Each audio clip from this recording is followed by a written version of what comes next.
Bendiciones a todos. Gracias por acompañarnos en Diestra en Casa. Hemos estado hablando acerca de qué dice la Biblia del coronavirus. Y quiero decir que la Biblia dice que esto no es un juicio de Dios. En Santiago, en el capítulo 1, en los versículos 16 y 17, dice la palabra: amados hermanos míos, no erréis, toda buena dádiva y todo don perfecto desciende de lo alto del Padre de las luces, en el cual no hay mudanza ni sombra de variación. Yo te doy gracias, Padre Celestial, por tu palabra que nos revela tu carácter de amor y de bondad. Ayúdanos a entender que tú eres un Dios que antes de enviar juicio siempre envías misericordia, siempre muestras primero tu amor y tu bondad. Te damos gracias por tu palabra, te pedimos que abras tu palabra a nuestra vida, en el nombre poderoso de Cristo Jesús. Amén.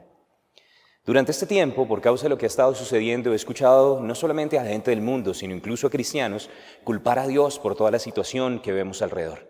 Pero la Biblia me dice que lo que viene de Dios es lo bueno, es lo agradable, es lo perfecto. Algunas personas de hecho han utilizado versículos fuera de contexto para decir que Dios está juzgando a la humanidad.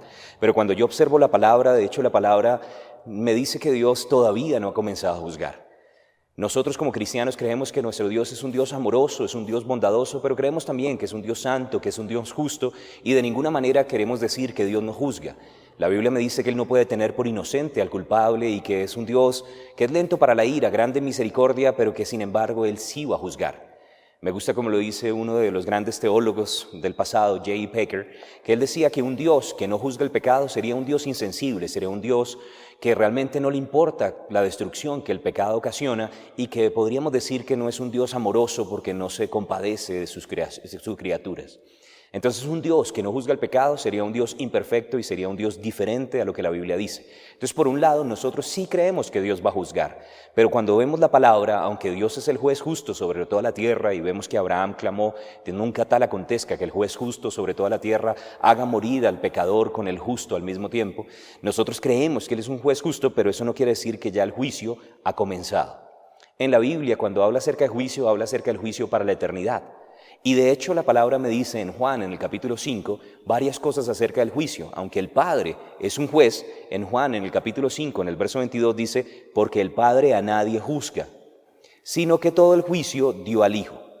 Cuando usted continúa leyendo un poco más adelante, me muestra en qué momento es que va a comenzar el juicio de Dios. En Juan 5:25 dice: de cierto os digo, viene la hora, y ahora es cuando los muertos oirán la voz del Hijo de Dios, y los que la oyeren vivirán. Y más adelante dice en el verso 27, y también le dio autoridad al Hijo de hacer juicio por cuanto es el Hijo del Hombre.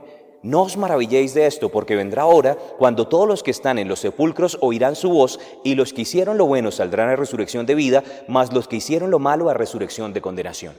Ahora es claro por la palabra que Dios no quiere todavía juzgar a los hombres, sino que para eso ha establecido su Hijo, que participó de carne y sangre y que puede juzgar con justicia a cada uno de nosotros, porque Él también vivió las mismas cosas que nosotros, pero sin pecado.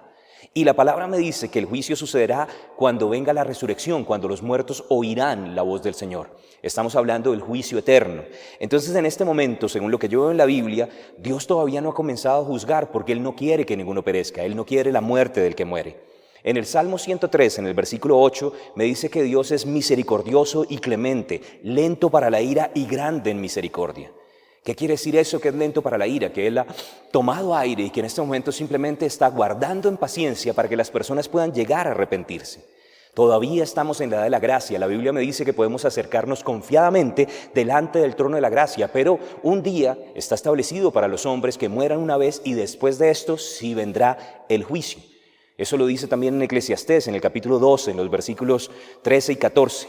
El fin de todo el discurso es: teme a Dios, guarda sus mandamientos, porque esto es el todo del hombre. Porque Dios traerá toda obra a juicio, juntamente con toda cosa encubierta, sea buena o sea mala. La Biblia me dice que va a haber un tiempo de juicio, pero va a ser en el momento de la resurrección. Va a haber un juicio para creyentes y un juicio para los incrédulos. Un juicio delante del tribunal de Cristo y un juicio delante del trono blanco. ¿Eso quiere decir que no hay juicio en este tiempo? ¿Eso quiere decir entonces que Dios todavía no está juzgando? ¿Que durante el tiempo en el que vivimos no hay ninguna forma de juicio? Ahora, yo quiero que lo piensen. Muchas personas malas pareciera que se salen con la suya en esta tierra y muchas personas buenas les está yendo mal. Y si nosotros simplemente miráramos el mundo, pareciera que no hubiera justicia. ¿Qué es lo que está sucediendo en este momento? Realmente en Gálatas, en el capítulo 6, en el verso 7, me dice que todo lo que el hombre sembrare, de aquello también cosechará. Y muchas de las cosas que la gente llama juicio realmente es la ley de la siembra y la cosecha. Las malas acciones de los hombres abren puertas de destrucción, abren puertas al enemigo. En ocasiones, esas malas acciones les cobran factura mientras ellos están en vida, pero esto no quiere decir que ya Dios esté juzgando. En 1 Timoteo, en el capítulo 5, en el versículo 24, dice que los pecados de algunos hombres se hacen patentes antes de que ellos vengan a juicio, mas a otros se les descubren después. Ahora yo quiero que observe, los pecados se les hacen patentes antes de que vengan a juicio, o sea que eso no fue juicio, simplemente fue la consecuencia de sus acciones. Si nosotros queremos entender cómo funciona el juicio temporal, necesitamos cómo está establecido en este momento la corte en el cielo. La Biblia me dice que Dios el Padre es el juez, pero no solamente está Él. En 1 Juan, en el capítulo 2, en el versículo 1, dice: hijitos míos amados, estas cosas os escribo para que no pequéis, pero si hubierais cometido pecado, abogado tenemos para con el Padre, a Jesucristo el justo. Entonces en este momento no solamente hay un juez, sino también, gracias a Dios, hoy tenemos un mediador, un árbitro, un abogado que intercede por nosotros. Pero la Biblia también me declara que hay otra persona que no solamente es llamado el tentador, sino que también es llamado acusador y verdugo en la palabra, que está buscando una causa para traer destrucción en medio de los hombres. En Apocalipsis, en el capítulo 12, en el versículo 10, hablando acerca del momento en el que Satanás va a ser suelto o simplemente va a ser expulsado del cielo, dice: entonces se oyó una gran voz en el cielo que decía: ahora ha venido la salvación, el poder y el reino de nuestro Dios y la autoridad de su Cristo, porque ha sido lanzado fuera el acusador de nuestros hermanos, el que los acusaba delante de nuestro Dios de día y de noche.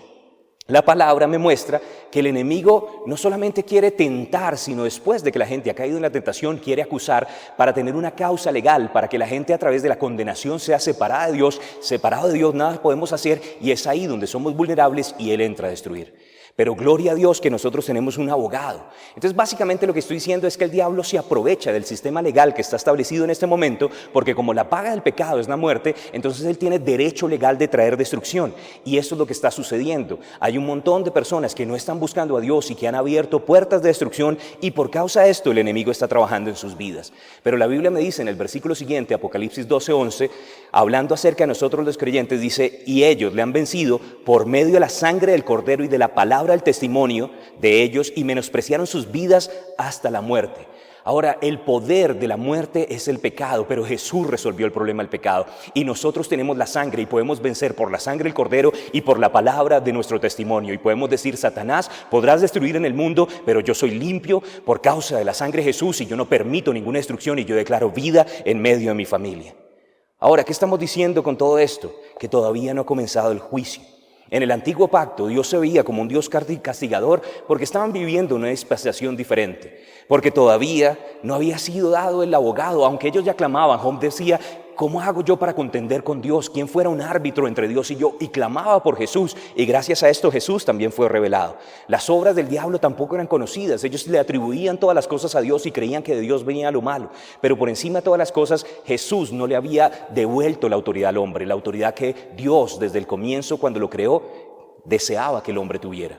Gracias a Jesús, nosotros hoy en día sí tenemos la autoridad. Nosotros hoy en día podemos tomar autoridad sobre lo que está sucediendo. El mundo no lo entiende, la religión no lo entiende, acepta como si fuera de Dios todo lo que está sucediendo, pero este es tiempo en el que los hijos de Dios digamos: puedes hacerlo en el mundo, pero en mi casa no, en mi familia no, a mí ninguna plaga me tocará, porque el Señor me ha lavado y Él cargó con todos mis pecados y también con todas mis enfermedades. Y si nos paramos en la brecha, podemos caminar en victoria.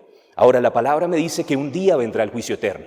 En 2 Timoteo, en el capítulo 4, en el versículo 1, el Señor declara lo siguiente: te encarezco delante de Dios y del Señor Jesucristo, que juzgará a los vivos y a los muertos en su manifestación y en su reino. Cuando Jesús se manifieste en el rapto de la iglesia, vamos a comparecer delante del tribunal de Cristo para recibir recompensas. Y al final de su reino, delante del trono blanco, van a comparecer todos aquellos que no creyeron en Él. Estos son los juicios de Dios. Todo lo que la gente está hablando acerca de los juicios de Dios, de hecho, tiene que ver con la tribulación, tiene que ver con momentos en los que ya esa sangre no puede protegerlos y el enemigo va a traer destrucción. Pero todo esto tiene que ver con no conocer a Jesús como Señor y Salvador. Si creemos que el juicio ya comenzó, estaríamos diciendo que la iglesia está en la tribulación, y estaríamos diciendo que realmente la sangre de Jesús no hizo la obra por nosotros. Desate la sangre, declare que Dios es bueno y declare que el enemigo nada tiene en su vida, porque el juicio ya ha sido pasado en nosotros y Él nos libra de la ira venidera. En el nombre de Jesús los bendigo. Muchas gracias. Amén.